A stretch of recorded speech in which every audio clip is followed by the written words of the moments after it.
Well, hello. Welcome back to Studio Visits with Jamar Nicholas. I'm Jamar Nicholas, your host through this wonderful project. I am a new NCS board member and also the new Philadelphia chapter chair. So, hello to all my cheesesteakers out there, and I'm glad I'm able to be with you again today. You guys, we have a fantastic conversation lined up with D Fish. I've been a fan of Dee's for a long time, and I'm really excited to just see where her projects are going. And things are bubbling up. We've talked a little bit about the specter of overnight success, which is I'm always a big fan of that and kind of what that really means in our lives. Uh, but I don't want to keep you guys in suspense. I'm just going to bring her in. So let's start the show. Hey D, Hello. how are you? I'm good. I'm good. Thank you. Oh, you know what? I'm so excited to talk to you. Everything looks bright and vibrant back there. I, kn- I was thinking about me doing these things, and I have so much like color lights going on in here, like I'm in a disco ball or something like that. I think we contrast each other very well. Yes. So D, we're just going to jump right into it. Okay. And this is the $1 million question. What's the best piece of advice you've ever received as a cartoonist? Uh, well, I knew this question was coming from the previous interviews, and I've been struggling with it for a while because it's always it's like a conglomeration of things that I've picked up over the years, and at the end of the day, Mm. the one piece of advice, like it's kind of it's a like a Voltron of bits of information for me. Um, but basically, it kind of comes down to a combo of you got to just keep at it. You got to Hmm. draw the things that you don't like drawing, Hmm. and a combo. I remember when I went to the Kubert School for 1 year. It's where I learned the old John Buscema advice of throw out your erasers. Just work on making Oh, the next page better. mhm. And and that adage that you see a lot of, that finished is better than perfect, Yeah, yeah. to avoid that analysis paralysis. Mm, And I mean, I've followed that, and it's a weird thing because I'm going to sit there and say, yeah, I think this is the best advice I could possibly imagine I've been given. And on the mhm. same token, every now and again, when I pull back old comics, I'm like, oh God, I wish I hadn't have followed it. Yeah, well, that's I've never heard the eraser thing before, but that makes a lot of sense. Yeah, I remember that was in one of my drawing classes at school, and it was apparently just an anecdote of like artists that were sitting there and noodling, erase, noodle, erase, noodle, erase, and it's when you're trying to get the pages done, you make them as good as you possibly can get them because there's no such thing as perfect. Yeah, yeah. I've been doing a lot of school visits for my own work, and even in the schools, they're changing that algorithm. So we grew up with practice makes perfect, Yeah. but now it's practice makes progress. Is Aha. what they've been saying to the children, which I think is interesting. So, things are changing, but I like that. Yeah. I like the whole thing about the eraser because I think just the having a volume of work kind of makes you less afraid of the blank page, and you just know Yeah. you have to keep going. So, was there ever? Did you have a point where you were feeling like you couldn't put the eraser away? You know what I mean? Like you weren't ready for that advice. Did you have a period with that? It's weird. No. Okay. Partly because I'm one of those people that when I was in like grade school and high school, I already had 50 some odd comics that I'd been making on my own. Just Yeah, well, yeah, I was one of those kids where I yeah. was like, at first it would be just me ripping off Garfield and Snoopy with my first comic character, which is called Dandy, which I still draw every now and again. Yeah, And it literally was just me ripping off Snoopy and Garfield and mashing them together. yeah. Um, and then it would be, I'd fall in love with, Transformers or whatever. And I'd start making my own comics about them and throw your own character into that. And, Right. very Mary Sue style. Yeah. Um, and then you start making your own stuff, would you cats stop trying to kill each other in the background? There's like battle royale in the background. Wait, yeah, continue. Oh, I don't want to throw yeah. you off. Sorry. You're good. You're Yes. good. um, And so I was always focused on the idea that the best way to get better at making comics was to make comics. And that's how I usually would form that advice when people at conventions. It's like, just make the comic. And they're like, well, it's not as good as it could be. And I'm like, but the next issue will be. The next page will be better than this page. And if you write, you tell your own stories, you come up with these ideas, just so long as you don't constantly say to yourself, I'm going to have all of my stories take place in the void of nothingness. You're going to have to train yourself to draw the things you don't want to draw. Rooms filled with stuff, cars, buildings, come up with good stories that challenge you to draw those things you don't like to draw. I love it. That's chef's kiss advice. I love it. All right, let's continue. So okay. I cribbed a bunch of these from my interview with Colleen because I think these are really good questions. So I'm going to keep them. Yeah. I'm going to put a little sauce on them for you, though. So, do you keep a sketchbook, Dee? Do I keep a sketchbook? No. I have a tiny little one of those address book type things that I keep in my purse. Yeah. But more often than not, I'll just noodle out ideas. Not I'll write them out. I used to try to keep sketchbooks, but kind of like what was being talked about in the interview with Colleen, everyone was talking about it in the breakups afterwards. Yeah, that first page maybe gets done, 2 or 3 more pages, and then you got a big old blank book. Yeah. I do graphic design work as a day job, and so I've got tons of discarded printouts where it's like memos from a client on one side, blank paper on the other. So those are loaded with doodles. When I'm at work and I'm waiting on a file or something like that, I'll doodle constantly, lots of stuff. But I don't really keep those are completely unstructured. Whenever I try structuring it as a sketchbook, it becomes a project. Yeah. And that becomes counterproductive to the concept of doodling for me. Yeah. Because I'm one of those artists where it's like, it's very hard for me to justify doodling when I have a deadline or I've got 5 or 6 other projects. I'd much rather I'm going to get that project done. I've got to get that next thing done. I've got to hit that deadline. I've got to, I must produce. Yeah. I think that sketches don't work. There's something to be said about that's why the back of the electric bill seems so enticing to draw on. You know what I mean? It's just it's not connected to anything else, and you can just maybe throw it away if it's not working out for you. Envelopes. There you go. And I'm also proud that envelope is white and it's not a different color because I know about that lifestyle. The bill is pink. That means I better pay this. All right, cool. So, and also I was going to ask you because I know you, like a lot of my cartoonist buddies, are always making new stuff. Like you don't rest on your laurels. Like every time I see you on the socials, you got more pages up or something else, or check this out, or I did. So I might have a kind of like a reverse question for you: is when are you not drawing? Right now, and that's about it. If I'm eating or sleeping, I'm not drawing. I'm terrible about taking downtime. I really am. That's usually during the weekends, my wife Heidi and I will be like, we got to get out of the house because if we just let's hang out at the house, I'll be working. Right. And and even when we go out, I will be driving to Erie or Pittsburgh, and for an hour and a half, I'll be rattling off ideas and things. I was thinking about this for a strip or this for a book. Right. I've been brainstorming about doing a spin-off, like a young adult style graphic novel that is a spin-off from Finding D. That I'm currently in the writing stages on. Planning in January of moving the strip from 1 day a week to 2 days a week. And so I've been trying to work on getting a nice little backlog built up so that when that comes around, I don't have to stress about it.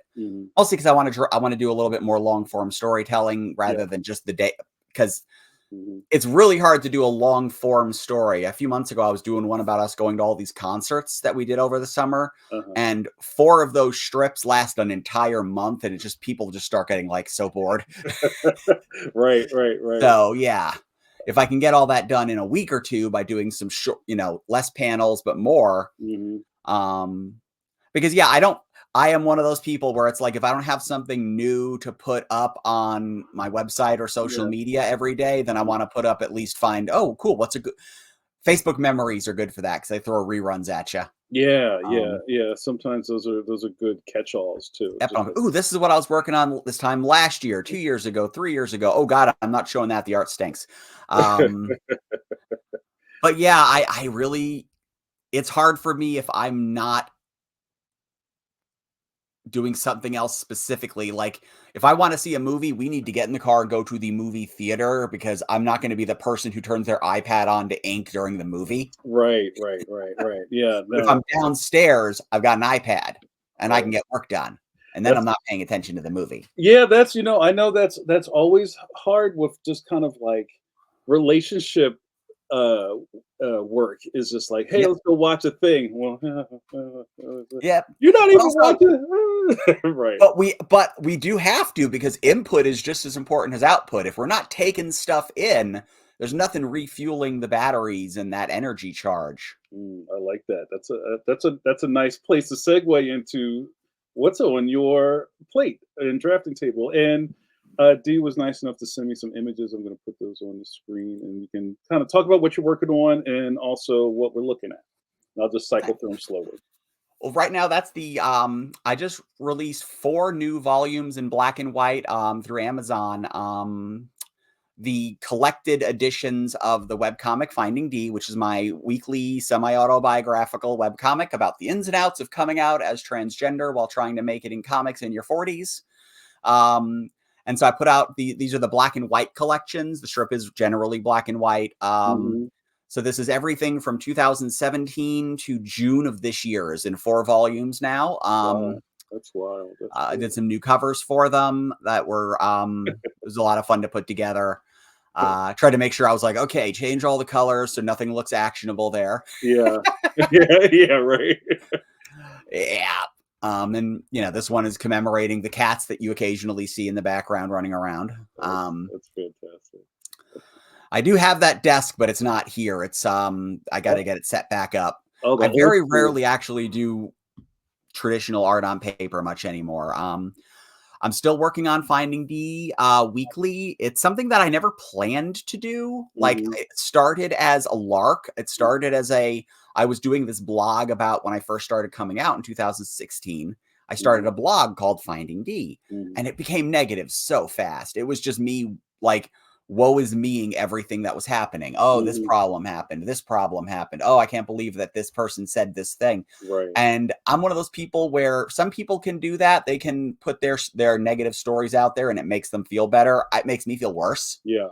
Yeah. So I'm like, well, I'm a cartoonist. Maybe I should try telling these stories as little comics where I can find a punchline in them. Like, Mhm. what's the humor in this situation? And maybe if cartoon me can figure out the humor in these situations, real me can Mm. learn from cartoon me. Yeah. So, like, when I started the strip, I never sat down and did like character design sheets or anything like that. I just started drawing. Yeah. And good lord, it shows. Um, it was, but I didn't expect it to be anything. I was still doing my other comic, Dandy and Company, at the time, and Mhm. like all the attention shifted very quickly. A lot of people were like, "Oh wow, what's this?" People were paying attention. I was getting Yeah. really great feedback from people that were Yeah. like, "Oh, this happened to me too." Right. I was discovering that the stories that I was trying to tell that I thought were like very unique to my experience were very universal stories across the Mhm. board, Yeah. trans, cis, or what have you.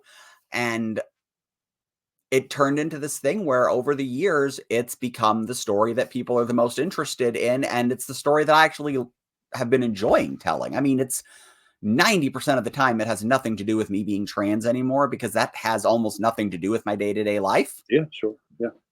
Mhm. So that's really my focus. I'm trying to bring the strip up to 2 days a week again. Mm.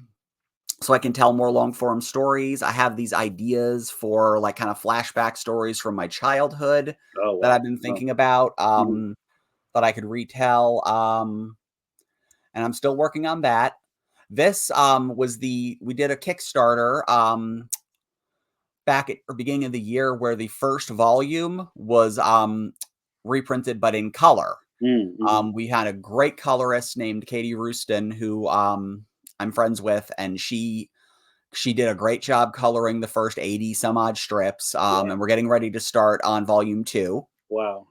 because it was nice. It was successful. Yeah. A lot of fun. People really liked seeing all that work again in color. It makes artwork I'm less proud of artistically look better. Mhm. Well, I have a quick, process question. Yeah. So, I know, for a lot of the work that I've seen of yours, it's been black and white, right? Yes. Maybe a little tonal work. How did it feel to have somebody other than you coloring your work?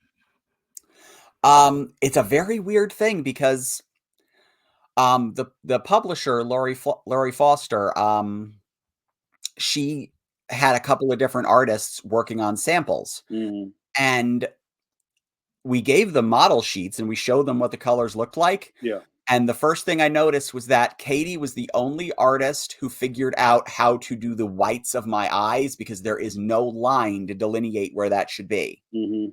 In black and white, I just draw the giant oval pupil and then Yeah. the little kind of almost Archie style. Yeah. There's no whites, but when Right. I do color, I always put a little white oval. Mhm. And she's the only colorist that picked up on that. She was the only one who picked up on my color style.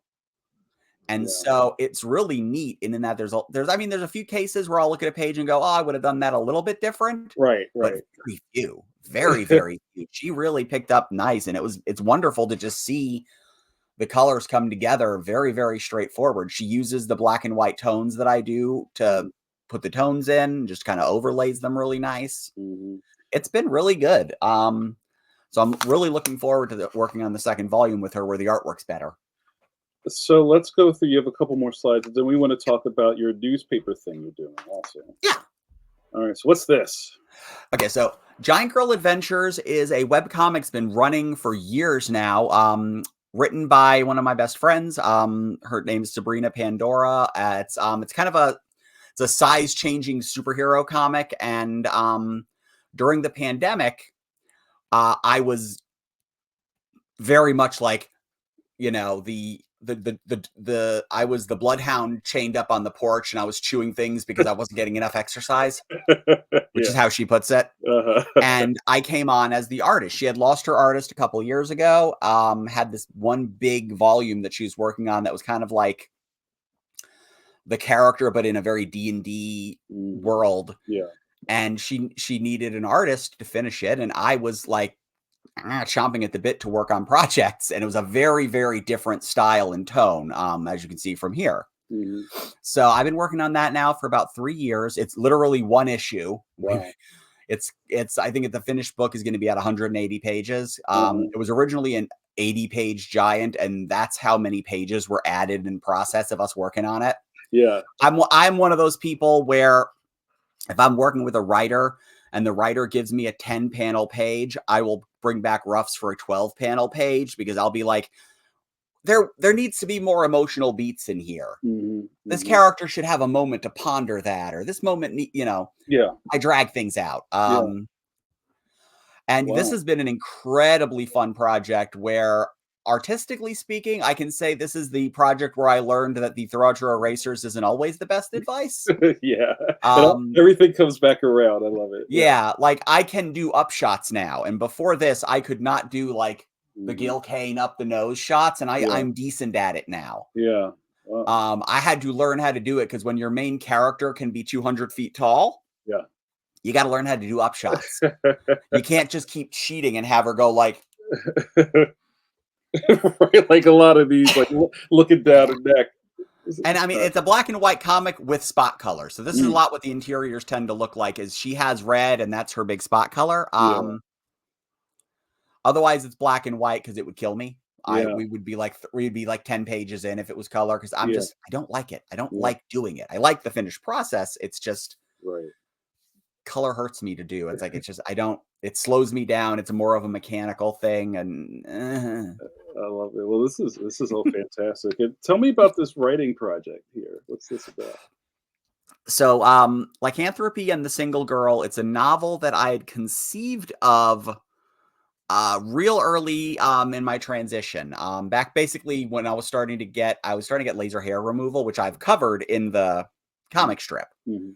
And it started giving me these ideas of a werewolf story that was from because certain things like in werewolf stories have always bugged me. Like when you watch these movies where you have a werewolf, and in their human form, they have like highlights and nicely trimmed bangs, and then they turn into a giant 6-foot dog monster, and then they turn back and their highlights and their bangs are back. Right.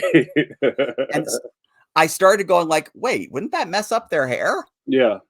And so I had this idea in my head, one scene of a woman bringing a guy back to her apartment, basically for fun, sexy times, Yeah. and getting super excited and then transforming and trying to cover it up and be like, I hope he doesn't notice I just turned into this. Not I'm going to maul him, but I wanted that angle. And it sat in my head for about 6 years until I finally had a story idea. Pardon me. Hmm. And I'd been working, of all things, my friend Sabrina I was telling you about. Yeah. We started working together first, actually, of all things, on a Star Trek writing group. Oh, wow. It was like fan stories. It was like a sim where you'd have a character and you'd write one line and then the other writers would write their lines. Yeah. And you'd end up with a story. And I became obsessed. I was hundreds of thousands of words I was writing, just totally getting into this concept of just prose writing. I'd done prose writing in the past before, but I'd never been able to commit to it full time. And I realized that the ideas that I had for this werewolf story, I could do them as a comic book, but I didn't feel like I was there yet, like to be able to do because 90% of it is just human drama. Right. Very little adventure stuff happening. And I knew it would take me forever to get it done. Like if I tried doing this as a comic book, I'd still be somewhere in the middle of this first novel. Right. But as a novel, I'm in the middle of book 6. Wow. Right. So you have to feed certain things different ways. Yeah, and this has been tremendous fun to feed that beast a little differently to, I can't rely on the art. I've got to learn how to describe the scenes. And I've gotten a lot of really great feedback and a lot of great responses. People who have read it really like it. I do the regular joke. It's like, well, why are you writing novels? I'm like, well, I'm hoping that they take off and I become a best-selling novelist so as to support my floundering cartoon habit. I love it. And hold on, before we run out of time, you got to tell us about the man with the yellow hat. Okay. Not that man with the yellow hat, the other man with the yellow hat. Yeah, not Curious George. Yeah. Yes. So since May, I've been friends for years with Shelley Pledger, who's the artist on Dick Tracy, who we've been friends for years. I think I'm trying to remember. It's been so long. We've met each other at conventions, and I think we bonded initially over a mutual love for the animated Warner Brothers movie Cats Don't Dance. That might have been what put us in the same communication circle like 20 years ago. I can't say for sure because I can barely tell you what I had for lunch yesterday. And she, back in May, needed some assistance with inking to help out with that. And I'd been doing these Finding D pieces that were style mimics that I've been putting up on my social media, where it's like, I was trying really hard to kind of, I'm trying so hard not to wipe my nose during this, but. That's all right. I've been doing these experiments where I've been studying my favorite cartoonists, the ones that inspired me. So, Charles Schulz, Berkeley Breathed, Bill Watterson, Jim Davis, Walt Kelly. And I've been doing like Finding D pieces with, me and Heidi and Poe, but in these styles, trying to kind of figure out not just how the artists made these lines, but why. Like, okay. And as a result, Shelley mentioned, you're really good at, picking up another line style. And she asked me if I'd be interested. And I've always liked Dick Tracy. It's one of the ones I grew up with. I think mine was, I think I grew up on the Dick Loker run. I loved that stuff when I was a kid. And I was like, yeah, absolutely. I'd love to help out. And it started as, just a few weeks of, helping out a couple days a week. But we ran to the end of that. I threw my hat in the ring. I'm like, if you need additional help with it, let me know, and I would love to keep working on this. It has been so much fun. I get super excited every time. It was, I think, 4 months before I actually got to draw him in the hat and the coat. Right. Because the strips are set in real time. So if a strip is set to run in August, he doesn't need to wear a jacket because it's August. So since I started in May, he was just wearing his hat. But like the first time I got to draw him wearing the hat. I'm like, I'm drawing the hat. I'm drawing the hat. Oh, I love it. I love a good prop. That's great. The first paycheck that I got, I went and bought a hat. That's fantastic. That was my present. First time I got to ink the coat, I was so excited. I'm like, it's Dick Tracy in his hat and his I was thinking that's really interesting. I never thought of that with Dick Tracy. It's like, does he have like a summer short set like the letter carrier? It's got knobby knees. All right, we're running out of time, D. Tell us about your studio real quick. Tell us about your space. My space is like my mental fuel. So as you can see, there's tons of comics and books. A lot of my favorite stuff is all around me. I've got, I'm one of those people where it's like I've got toys, I've got posters, I've got all that crap. My actual workspace is just what's in front of me here. I've got I've got a slightly old Apple iMac, an old Wacom tablet, just the really cheap Wacom tablet. Very basic.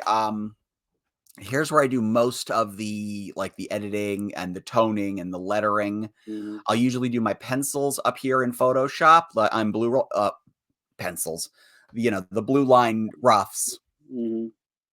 I have an iPad, and I do most of my inking on the iPad because it's so much smoother. I do that in Clip Studio, and I do most of that downstairs. So literally I'll just be sitting in a chair in the living room with a big stack of books, because no matter where I am, there is a stack of books. They need to be right near me. It's like a weird comfort zone thing. And I'll put on we finally got Apple TV so I could watch all their new Peanut specials, and they're so good. I'll put stuff like that on in the background, or old sitcoms or whatever, and as soon as this is over, I'm going to have lunch, and then I'm going to work on some strips. I love it. Yeah, it's eternal. Like I'm sure you spend almost all of your waking hours in that space. I am either here or I'm downstairs in the living room, or I'll bring the tablet with me. Like we go to karaoke a lot. I will bring a tablet with me to karaoke, and I'll be sitting there in a bar in a karaoke room drawing cartoons. I think we've found a pattern over the years, and just talking to other cartoonists, that it's not even a compulsion; it's a lifestyle. Yeah, I could be doing something. Yeah, right. It's just part of us to just always be drawing. I love it. So, all right, last question, and I'm going to get you out of here so you can get back to work. Where can people find you on the internets? I am all over on the internet. Usually on most social medias, it's D Brisby Fish. Or just DFish. My main website where you can find everything is artofdfish.com. So ARTOFDEEFISH.com. That has links to everything right there in the top. That's like the link share kind of thing. My webcomic is Finding D. So it's findingd.com or findingdcomic.com. The new books, the Amazon, the first 4 volumes online, the Amazon, if you just go to DSarahFish, SARAH, DSarahFish.com, that's a direct link to the Amazon books. The novel is havenwolf.com, HAVENWOLF.com. Wow. But all of that, if you go to artofdfish.com, all of that is linked through there. I love it. D, I had a fantastic time talking to you. Thank you. Thank you. I feel honored that you have stopped drawing long enough to talk to me. So I appreciate that. And I'm sure the members are going to enjoy and love this conversation. I hope so. No, this is great, and this is what it's all about. So thank you so much. Thank you for everyone who will watch this, and don't forget to keep drawing. Thanks a lot. We'll see you next time. Say goodbye, D. Bye, everyone. Bye-bye.